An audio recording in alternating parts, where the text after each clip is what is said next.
नमस्ते दोस्तों, आप सभी का स्वागत है हमारे चैनल कहानी और स्टोरी पर। आज हम बात करेंगे भारतीय जनता पार्टी के इतिहास के बारे में, तो बने रहिए वीडियो के अंत तक।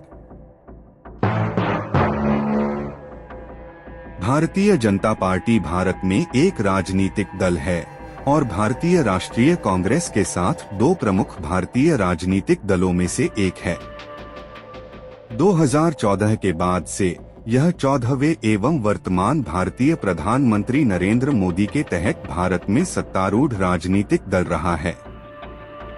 भाजपा दक्षिणपंथी राजनीति से जुड़ी हुई है और इसकी नीतियों ने ऐतिहासिक रूप से एक पारंपरिक हिंदू राष्ट्रवादी विचारधारा को प्रतिबिंबित किया है। इसके राष्ट्रीय स्वयंसेवक संघ (आरएसएस) के साथ घनिष्ठ वैचारिक और संगठनात्मक संबंध हैं। 18 दिसंबर 2023 तक कुल देश भर में 1435 विधायक है। यह भारतीय संसद के साथ साथ विभिन्न राज्य विधानसभाओं में प्रतिनिधित्व के मामले में देश की सबसे बड़ी राजनीतिक पार्टी है। भाजपा के अक्टूबर 2022 तक दावे के अनुसार 17 करोड़ से अधिक सदस्यों के साथ यह विश्व का सबसे बड़ा राजनीतिक दल है। भारतीय जनता पार्टी का मूल श्यामा प्रसाद मुखर्जी द्वारा 1951 में निर्मित भारतीय जनसंघ है। 1977 में आपातकाल की समाप्ति के बाद जनता पार्टी के निर्माण हेतु जनसंघ अन्य दलों के साथ विलय हो गया। इससे 1977 में पदस्थ कांग्रेस पार्टी को 1977 के आम चुनावों में हराना संभव हुआ। 3 वर्षों तक सरकार चलाने के बाद 1980 में जनता पार्टी विघटित हो गई और पूर्व जनसंघ के पदचिह्नों को पुनर्संयोजित करते हुए भारतीय जनता पार्टी का निर्माण किया गया। यद्यपि शुरुआत में पार्टी असफल रही और 1984 के आम चुनावों में केवल 2 लोकसभा सीटें जीतने में सफल रही। इसका बड़ा कारण 1984 में इंदिरा गांधी की हत्या के कारण उनके बेटे राजीव गांधी को सहानुभूति की लहर थी। इसके बाद राम जन्मभूमि आंदोलन ने पार्टी को ताकत दी। कुछ राज्यों में चुनाव जीतते हुए और राष्ट्रीय चुनावों में अच्छा प्रदर्शन करते हुए 1996 में पार्टी भारतीय संसद में सबसे बड़े दल के रूप में उभरी। इसे सरकार बनाने के लिए आमंत्रित किया गया, जो 13 दिन चली। 1998 में आम चुनावों के बाद भाजपा के नेतृत्व में राष्ट्रीय जनतांत्रिक गठबंधन का निर्माण हुआ और अटल बिहारी वाजपेयी के नेतृत्व में सरकार बनी, जो 1 वर्ष तक चली। इसके बाद आम चुनावों में राजग को पुनः पूर्ण बहुमत मिला और अटल बिहारी वाजपेयी के नेतृत्व में सरकार ने अपना कार्यकाल पूर्ण किया। इस प्रकार पूर्ण कार्यकाल करने वाली पहली गैर कांग्रेसी सरकार बनी। 2004 के आम चुनाव में भाजपा को करारी हार का सामना करना पड़ा और अगले 10 वर्षों तक भाजपा ने संसद में मुख्य विपक्षी दल की भूमिका निभाई। 2014 के आम चुनावों में राजग को गुजरात के लंबे समय से चले आ रहे मुख्यमंत्री नरेंद्र मोदी के नेतृत्व में भारी जीत मिली और 2014 में सरकार बनाई। इसके अलावा दिसंबर 2017 के अनुसार भारतीय जनता पार्टी भारत के 29 राज्यों में से 19 राज्यों में भारतीय जनता पार्टी सत्ता में है। भाजपा की कथित विचारधारा एकात्म मानववाद सर्वप्रथम 1965 में दीनदयाल उपाध्याय ने दी थी। पार्टी हिंदुत्व के लिए प्रतिबद्धता व्यक्त करती है और नीतियां ऐतिहासिक रूप से हिंदू राष्ट्रवाद की पक्षधर रही हैं। इसकी विदेश नीति राष्ट्रवादी सिद्धांतों पर केंद्रित है। जम्मू और कश्मीर के लिए विशेष संवैधानिक दर्जा खत्म करना, अयोध्या में राम मंदिर का निर्माण करना तथा सभी भारतीयों के लिए समान नागरिकता कानून का कार्यान्वयन करना भाजपा के मुख्य मुद्दे हैं। हालांकि 1998 से 2004 की राजग सरकार ने किसी भी विवादास्पद मुद्दे को नहीं छुआ और इसके स्थान पर वैश्वीकरण पर आधारित आर्थिक नीतियों तथा सामाजिक कल्याणकारी आर्थिक वृद्धि पर केंद्रित रही। जनसंघ के नाम से प्रसिद्ध भारतीय जनसंघ की स्थापना डॉक्टर श्यामा प्रसाद मुखर्जी ने प्रबल कांग्रेस के पार्टी के धर्मनिरपेक्ष राजनीति के प्रत्युत्तर में राष्ट्रवाद के समर्थन में 1951 में की थी। इसे व्यापक रूप में राष्ट्रीय स्वयंसेवक संघ (RSS) की राजनीतिक शाखा के रूप में जाना जाता था, जो स्वैच्छिक रूप से हिंदू राष्ट्रवादी संगठन है और जिसका उद्देश्य भारतीय की हिंदू सांस्कृतिक पहचान को संरक्षित करना और कांग्रेस तथा प्रधानमंत्री जवाहरलाल नेहरू के मुस्लिम और पाकिस्तान को लेकर तुष्टीकरण को रोकना था। जनसंघ का प्रथम अभियान जम्मू और कश्मीर का भारत में पूर्ण विलय के लिए आंदोलन था। मुखर्जी को कश्मीर में प्रतिवाद का नेतृत्व नहीं करने के आदेश मिले थे। आदेशों का उल्लंघन करने के आरोप में उन्हें गिरफ्तार कर लिया गया, जिनका कुछ माह बाद दिल का दौरा पड़ने से जेल में ही निधन हो गया। संगठन का नेतृत्व दीनदयाल उपाध्याय को मिला और अंततः अगली पीढ़ी के नेताओं जैसे अटल बिहारी वाजपेयी और लालकृष्ण आडवाणी को मिला। हालांकि उपाध्याय सहित बड़े पैमाने पर पार्टी कार्यकर्ता RSS के समर्थक थे।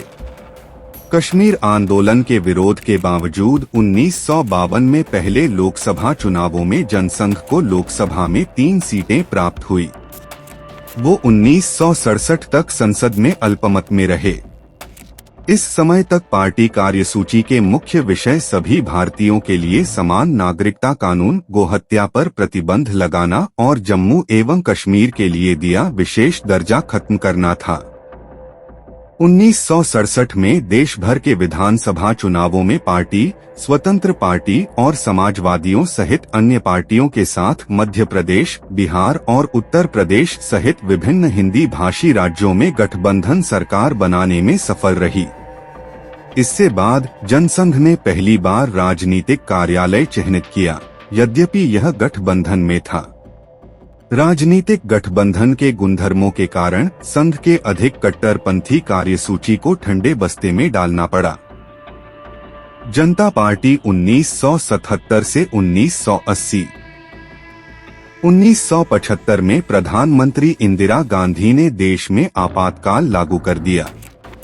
जनसंघ ने इसके विरुद्ध व्यापक विरोध आरंभ कर दिया, जिससे देश भर में इसके हजारों कार्यकर्ताओं को जेल में डाल दिया गया। 1977 में आपातकाल खत्म हुआ और इसके बाद आम चुनाव हुए। इस चुनाव में जनसंघ का भारतीय लोक दल, कांग्रेस और समाजवादी पार्टी के साथ विलय करके जनता पार्टी का निर्माण किया गया और इसका प्रमुख उद्देश्य चुनावों में इंदिरा गांधी को हराना था। 1977 के आम चुनाव में जनता पार्टी को विशाल सफलता मिली और मोरारजी देसाई के नेतृत्व में सरकार बनी। उपाध्याय के 1979 में निधन के बाद जनसंघ के अध्यक्ष अटल बिहारी वाजपेयी बने थे, अतः उन्हें इस सरकार में विदेश मंत्रालय कार्यभार मिला। हालांकि विभिन्न दलों में शक्ति साझा करने को लेकर विवाद बढ़ने लगे और 2.5 वर्ष बाद देसाई को अपने पद से त्यागपत्र देना पड़ा। गठबंधन के एक कार्यकाल के बाद 1980 में आम चुनाव करवाए गए। स्थापना और आरंभिक काल। भारतीय जनता पार्टी 1980 में जनता पार्टी के विघटन के बाद नवनिर्मित पार्टियों में से एक थी। यद्यपि तकनीकी रूप से यह जनसंघ का ही दूसरा रूप था, इसके अधिकतर कार्यकर्ता इसके पूर्ववर्ती थे और वाजपेयी को इसका प्रथम अध्यक्ष बनाया गया। इतिहासकार रामचंद्र गुहा लिखते हैं कि जनता सरकार के भीतर गुटीय युद्धों के बावजूद इसके कार्यकाल में RSS के प्रभाव को बढ़ते हुए देखा गया, जिसे 1980 के पूर्वार्ध की सांप्रदायिक हिंसा की एक लहर द्वारा चिह्नित किया जाता है। इस समर्थन के बावजूद भाजपा ने शुरुआत में अपने पूर्ववर्ती हिंदू राष्ट्रवाद का रुख किया, इसका व्यापक प्रसार किया। उनकी यह रणनीति असफल रही और 1984 के लोकसभा चुनाव में भाजपा को केवल 2 लोकसभा सीटों से संतोष करना पड़ा। चुनावों से कुछ समय पहले ही इंदिरा गांधी की हत्या होने के बाद भी काफी सुधार नहीं देखा गया और कांग्रेस रिकॉर्ड सीटों के साथ जीत गई। बाबरी ढांचा विध्वंस और हिंदुत्व आंदोलन। वाजपेयी के नेतृत्व वाली उदारवादी रणनीति अभियान के असफल होने के बाद पार्टी ने हिंदुत्व और हिंदू कट्टरवाद का पूर्ण कट्टरता के साथ पालन करने का निर्णय लिया। 1984 में आडवाणी को पार्टी अध्यक्ष नियुक्त किया गया और उनके नेतृत्व में भाजपा राम जन्मभूमि आंदोलन की राजनीतिक आवाज बनी। 1980 के दशक के पूर्वार्ध में विश्व हिंदू परिषद ने अयोध्या में बाबरी ढांचा के स्थान पर हिंदू देवता राम का मंदिर निर्माण के उद्देश्य से एक अभियान की शुरुआत की थी। यहाँ मस्जिद का निर्माण मुगल बादशाह बाबर ने करवाया था और इस पर विवाद है कि पहले यहाँ मंदिर था।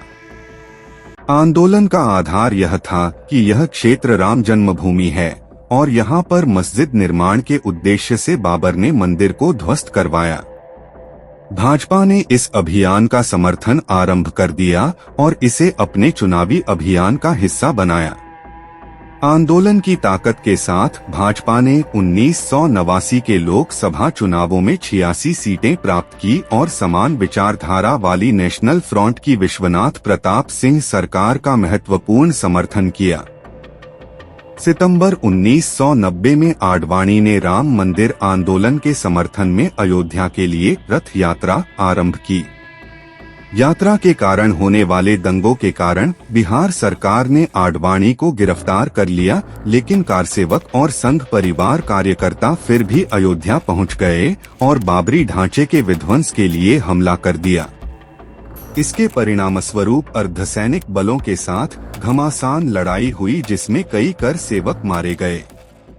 भाजपा ने विश्वनाथ प्रताप सिंह सरकार से समर्थन वापस ले लिया और एक नए चुनाव के लिए तैयार हो गई। इन चुनावों में भाजपा ने अपनी शक्ति को और बढ़ाया और 120 सीटों पर विजय प्राप्त की तथा उत्तर प्रदेश में सबसे बड़े दल के रूप में उभरी।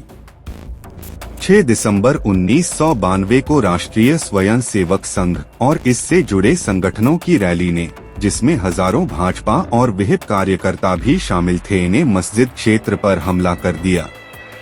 पूर्णतः अस्पष्ट हालात में यह रैली एक उन्मादी हमले के रूप में विकसित हुई और बाबरी मस्जिद विध्वंस के साथ इसका अंत हुआ। इसके कई सप्ताह बाद देश भर में हिंदू एवं मुस्लिमों में हिंसा भड़क उठी जिसमें 2000 से अधिक लोग मारे गए।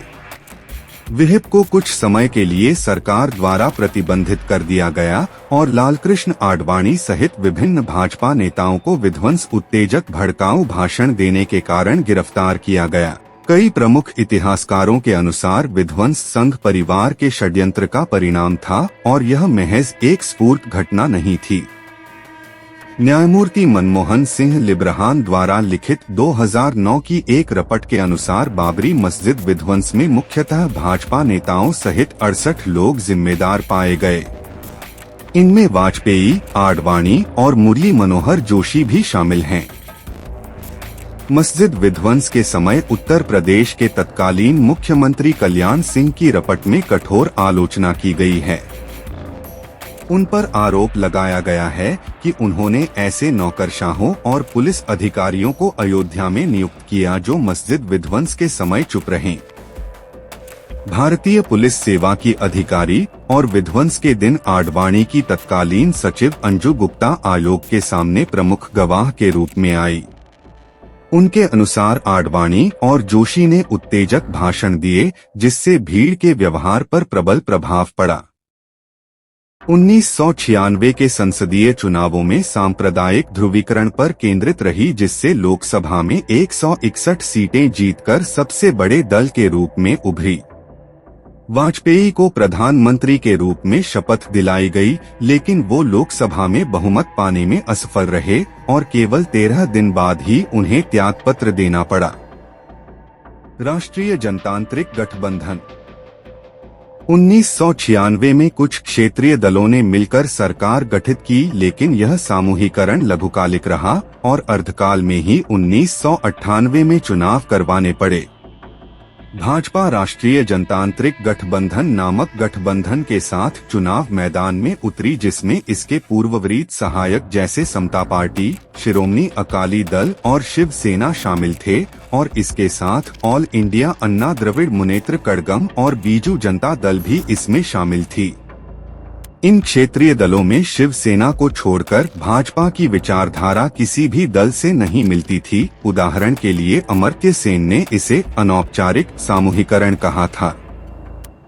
बहरहाल तेलुगु देशम पार्टी के बाहर से समर्थन के साथ राजग ने बहुमत प्राप्त किया और वाजपेयी पुनः प्रधानमंत्री बने। हालांकि गठबंधन 1999 में उस समय टूट गया जब अन्ना द्रमुक नेता जयललिता ने समर्थन वापस ले लिया और इसके परिणामस्वरूप पुनः आम चुनाव हुए। 13 अक्टूबर 1999 को भाजपा के नेतृत्व वाले राजग को बिना अन्ना द्रमुक के पूर्ण समर्थन मिला और संसद में 303 सीटों के साथ पूर्ण बहुमत प्राप्त किया। भाजपा ने अब तक का सर्वश्रेष्ठ प्रदर्शन करते हुए 183 सीटों पर विजय प्राप्त की। वाजपेयी तीसरी बार प्रधानमंत्री बने और आडवाणी उप प्रधानमंत्री तथा गृहमंत्री बने। इस भाजपा सरकार ने अपना 5 वर्ष का कार्यकाल पूर्ण किया। यह सरकार वैश्वीकरण पर आधारित आर्थिक नीतियों तथा सामाजिक कल्याणकारी आर्थिक वृद्धि पर केंद्रित रही। 2001 में बंगारू लक्ष्मण भाजपा अध्यक्ष बने, जिन्हें 1 लाख रुपए की घूस स्वीकार करते हुए दिखाया गया, जिसमें उन्हें रक्षा मंत्रालय से संबंधित कुछ खरीदारी समझौतों की तहलका पत्रकार ने चित्रित किया। भाजपा ने उन्हें पद छोड़ने को मजबूर किया और उसके बाद उन पर मुकदमा भी चला। अप्रैल 2012 में उन्हें 4 वर्ष जेल की सजा सुनाई गई, जिनका 1 मार्च 2014 को निधन हो गया। 2002 के गुजरात दंगे। 27 फरवरी 2002 को हिंदू तीर्थयात्रियों कारसेवकों को ले जा रही एक रेलगाड़ी को गोधरा कस्बे के बाहर मुस्लिमों द्वारा आग लगा दी गई। यह रेलगाड़ी अयोध्या से आ रही थी और इस बीभत्स कृत्य में 59 लोग मारे गए।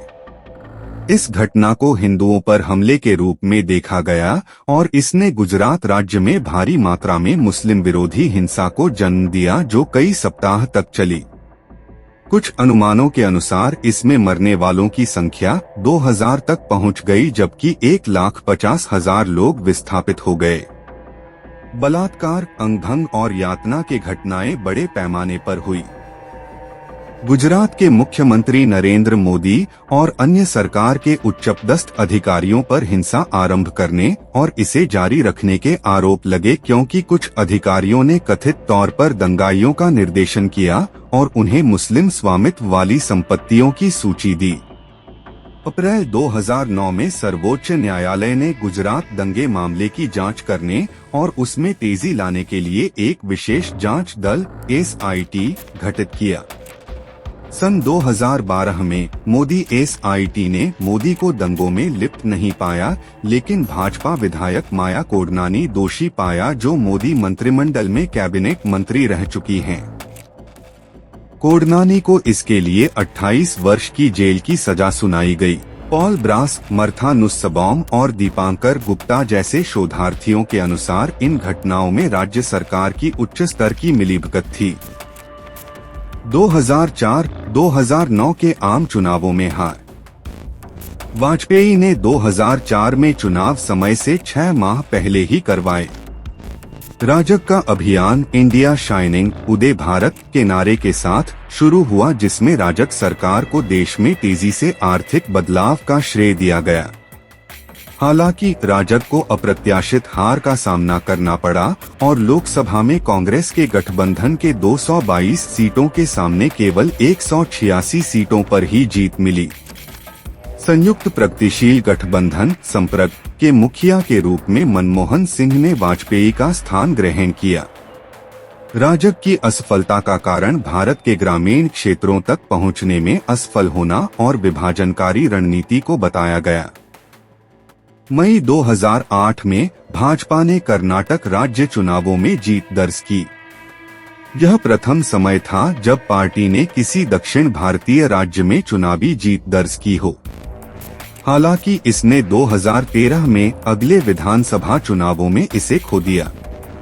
2009 के आम चुनावों में इसकी लोकसभा में क्षमता घटते हुए 116 सीटों तक सीमित रह गई। 2014 के आम चुनावों में भाजपा ने 282 सीटों पर जीत प्राप्त की और इसके नेतृत्व वाले राजग को 543 लोकसभा सीटों में से 336 सीटों पर जीत प्राप्त हुई। यह 1984 के बाद पहली बार था कि भारतीय संसद में किसी एक दल को पूर्ण बहुमत मिला।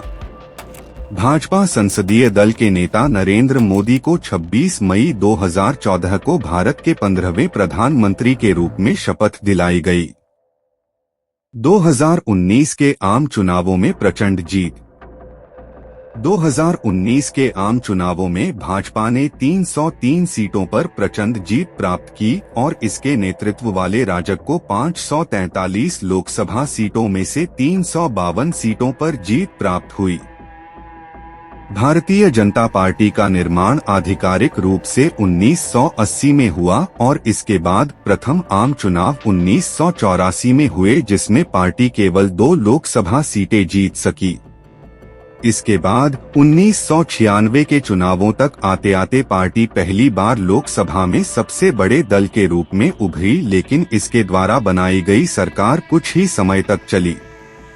1998 और 1999 के चुनावों में यह सबसे बड़े दल के रूप में रही और दोनों बार गठबंधन सरकार बनाई। 2014 के चुनावों में संसद में अकेले पूर्ण बहुमत प्राप्त किया। 1991 के बाद भाजपा के बाद जब भी भाजपा सरकार में नहीं थी तब प्रमुख विपक्ष की भूमिका निभाई। भाजपा की आधिकारिक विचारधारा एकात्म मानववाद है। इसके अतिरिक्त भारतीय जनता पार्टी भाजपा के नेता अटल बिहारी वाजपेयी और पार्टी के कई अन्य नेताओं ने गांधीवादी समाजवाद को पार्टी के लिए एक अवधारणा के रूप में स्वीकार किया था। भाजपा अध्यक्ष जेपी नड्डा के अनुसार भगवा मतलब भाजपा नहीं है। उन्होंने कहा कि हम सबका साथ, सबका विकास, सबका विश्वास और सबका प्रयास के सूत्र पर काम करते हैं। आर्थिक नीतियां। स्थापना के बाद से भाजपा की आर्थिक नीतियां बहुत सीमा तक बदलती रही हैं। इस दल के अंदर विभिन्न प्रकार की आर्थिक विचार देखने को मिलते हैं। 1980 के दशक में अपने पितृदल भारतीय जनसंघ की तरह इस दल के आर्थिक सोच में राष्ट्रीय स्वयंसेवक संघ और उसके अनुषंगिक संगठनों की आर्थिक सोच का प्रभाव था। भाजपा स्वदेशी तथा देशी उद्योगों को बचाने वाली व्यापार नीति की समर्थक थी, किंतु भाजपा ने आंतरिक उदारीकरण का समर्थन किया और राज्य द्वारा समर्थित औद्योगिकरण का विरोध किया, जिसका कांग्रेस समर्थन करती थी। सुरक्षा एवं आतंकवाद विरोधी नीतियां। सुरक्षा एवं आतंकवाद के विरोध से संबंधित भाजपा की नीतियां कांग्रेस की नीतियों से अधिक आक्रामक और राष्ट्रवादी हैं। विदेश नीति। ऐतिहासिक रूप से भाजपा की विदेश नीति जनसंघ की ही भांति अखंड हिंदू राष्ट्रवाद पर आधारित रही है, जिसमें आर्थिक संरक्षणवाद का मिश्रण है। भाजपा संगठन ठीक रूप से श्रेणीबद्ध है, जिसमें अध्यक्ष पार्टी सर्वाधिकार रखता है।